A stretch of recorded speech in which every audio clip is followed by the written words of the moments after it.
What's up, Daughters of the Revolution? I have a first episode of Indie Spotlight, and it's brought to you by my own indie comic book, Red Knight. You can check the link below and order copies of the trade paperback, which is in color, and the back issues from 4 to 8 at the links below. This kind of inspired me to start pointing out indie comics books out there that desperately needs someone to take a look at them and give them a chance. And I'm not talking about indie books like, you know, Ninja Turtles or Saga or Ghostbusters or anything like that. I'm talking about indie books done by blood, sweat, and tears of the people who publish and create them and do everything they can to get them out. Books that can't even get into Diamond because Diamond is pretty expensive. I don't know if you've ever looked into it. It's a little pricey.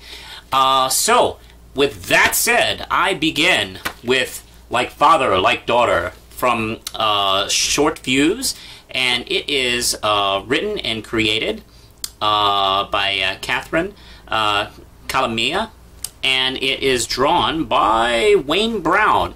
And this book is about this superhero named Invulnerable, who is kind of your invincible Superman kind of type.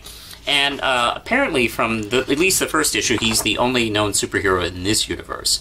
But he does have a secret, and his secret is he has a daughter named Casey, who he left he left her and her mother years ago as a child, and she is somewhat resentful of that. She hasn't seen him since.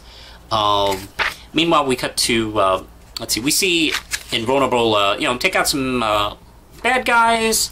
We get to see her go to high school, and something that I assume she probably suspected, or at the very least very surprised by, is she sees a kid darted to the highway and almost gets hit by a car, and she gets in the way, saving the kid, crashing the car behind her. She apparently has superpowers, and she didn't know it. Or at least they, at the very least, developed just recently. Kind of terrified about this, she goes to talk to her mom, but decides to not tell her at the moment. So she goes to her best friend, Seth, who, by the way, is my favorite character in this issue.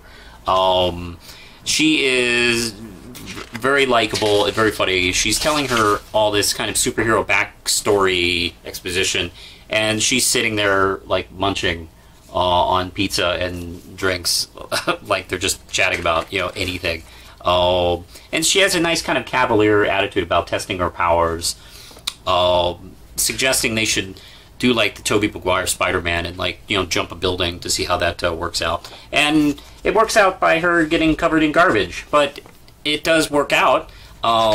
They go on to further test her powers in really interesting ways. They have her run. They have her stand there and get hit by a baseball shooting machine or whatever they call those things.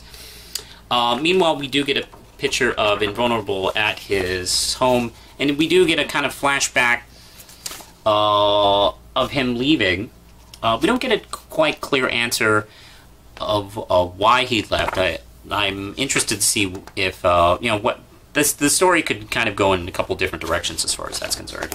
The art by Wayne Brown is nice and clean and crisp.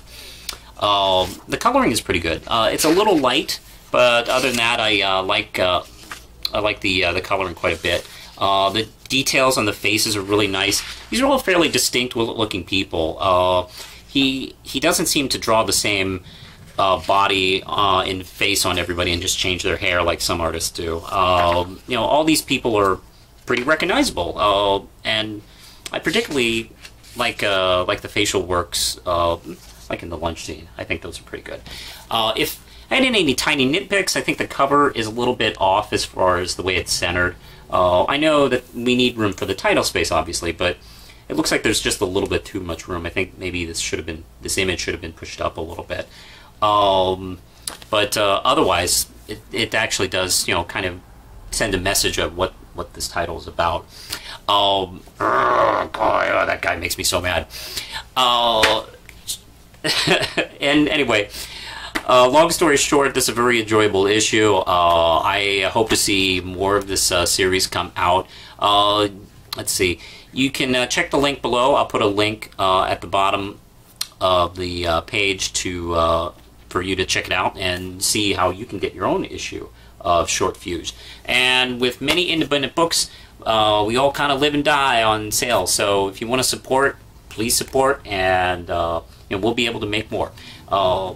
Yeah, I do highly recommend this. Oh, by the way, the writer, creator of this book, she's very nice. Her name is Comic Uno on YouTube, and she's a pretty good comic book reviewer and herself. So let's see. I'll actually put a link below of her YouTube page as well. Anyway, I think that's it for now, so push the button, Lindsay.